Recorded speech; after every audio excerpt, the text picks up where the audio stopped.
Dunia semakin VUCA. Pasti setuju sahabat semua dengan istilah VUCA ini yang arti sederhananya volatility, uncertainty, complexity, dan ambiguity. Volatility adalah gejolak kehidupan yang sangat ekstrim. Uncertainty adalah ketidakpastian. Complexity adalah kerumitan yang parah, dan ambiguitas adalah punya banyak maksud, punya banyak arti. Tidak ada kejelasan. VUCA terjadi karena bermacam disrupsi atau kondisi di mana terjadi inovasi yang menyebabkan perubahan besar-besaran secara ekstrim ke dalam sistem yang baru. Kata disrupsi pada model bisnis baru misalnya, baru sah jika memenuhi juga unsur less government involvement atau berkurangnya campur tangan pemerintah dan regulator. Sistem baru yang lebih ringkas, mudah, dan murah. VUCA di dunia saat ini terdisrupsi model bisnis yang terparah adalah karena perang militer, perang cuaca, perang informasi, perang dagang, dan banyak lagi yang terjadi di dunia sekarang atas nama negara, atas nama wilayah, atas nama ideologi, dan berbagai alasan lainnya yang menyebabkan manusia menjadi serigala bagi sesama manusia.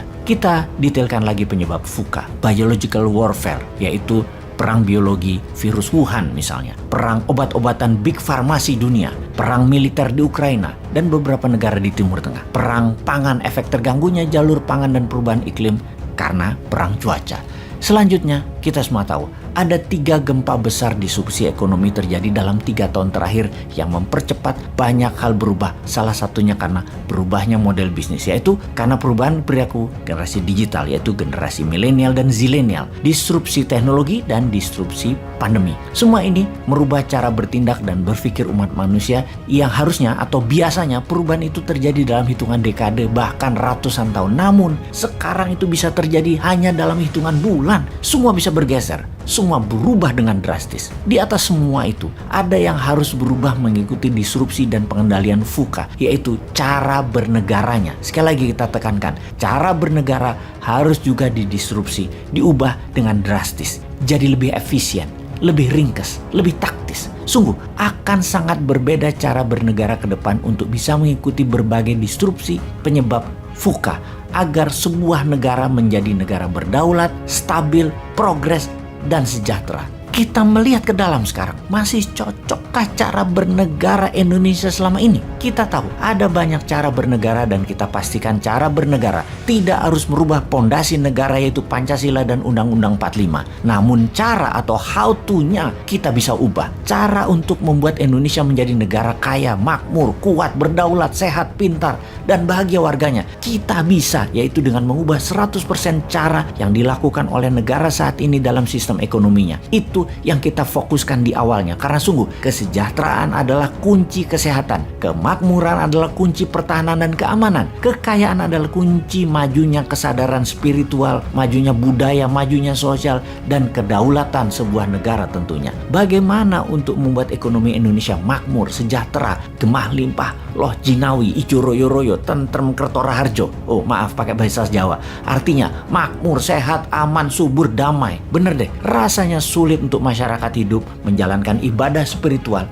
mencari kebahagiaan kalau perut lapar, berpenyakit, hartanya dijajah, dan menjalankan kehidupan sehari-hari, barang-barang serta jasanya bergantung dari negara dan bangsa lain. Karena itu, kita harus mempelajari banyak hal di dunia luar sana sebagai pengetahuan atas apa yang terjadi di berbagai wilayah dan apa yang terjadi di tanah air karena pengaruh di luar sana.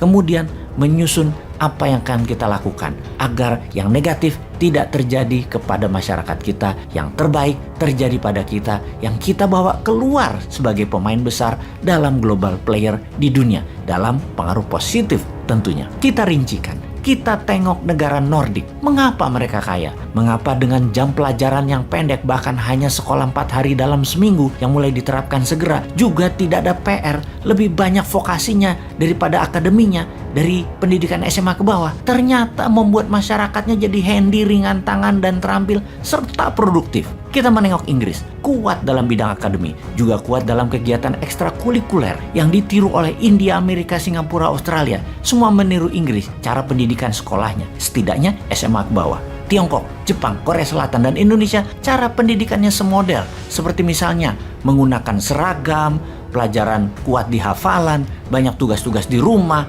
panjang jam pelajaran sekolahnya. Dan menurut saya pribadi, Indonesia lebih pas bergaya seperti negara-negara Nordik pendidikannya.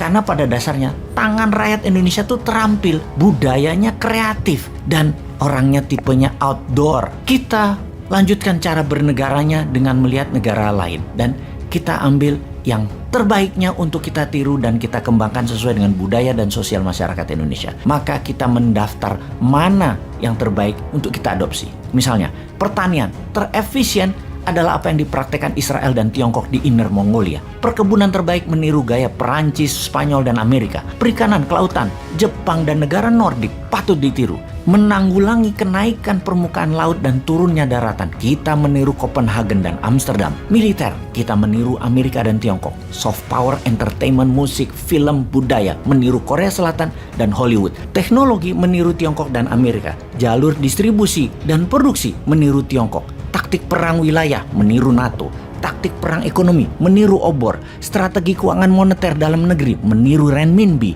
Swastanisasi membangun UKM, meniru Taiwan dan Tiongkok. Elit politik, meniru aristokrat politikus Eropa yang santun terdidik dan berorientasi ke rakyat. Kelolaan negara, meniru Singapura dalam masalah perumahan, sampah, lingkungan hidup untuk menjadikan Indonesia livable, workable, eco-living terbaik di dunia. Keuangan rupiah, backed by gold, menggantikan dolar. Ini semua akan membuat Indonesia the best maritime country in the world. The strongest country in the southern hemisphere, menjadi idaman dunia untuk tinggal dan hidup di Indonesia. Ini semua akan terjadi kalau setiap tahunnya ada 10 juta warga dunia mengantri ingin menjadi warga negara Indonesia. Kalau warga Eropa dan Amerika ingin pindah ke Indonesia. Kalau orang kaya Tiongkok ingin hidup di Indonesia. Kalau orang pinter India ingin hidup di Indonesia. Kalau orang alim ulama dunia ingin hidup di Indonesia. Kalau orang terbaik di dunia ingin hidup di Indonesia. Itulah cita-cita Indonesia ke depan yang pasti terjadi. Ngomong-ngomong, siapa yang akan menjadikan impian ini menjadi kenyataan? Old mind atau new mind ya? Silahkan dipikir-pikir dan dipilih deh.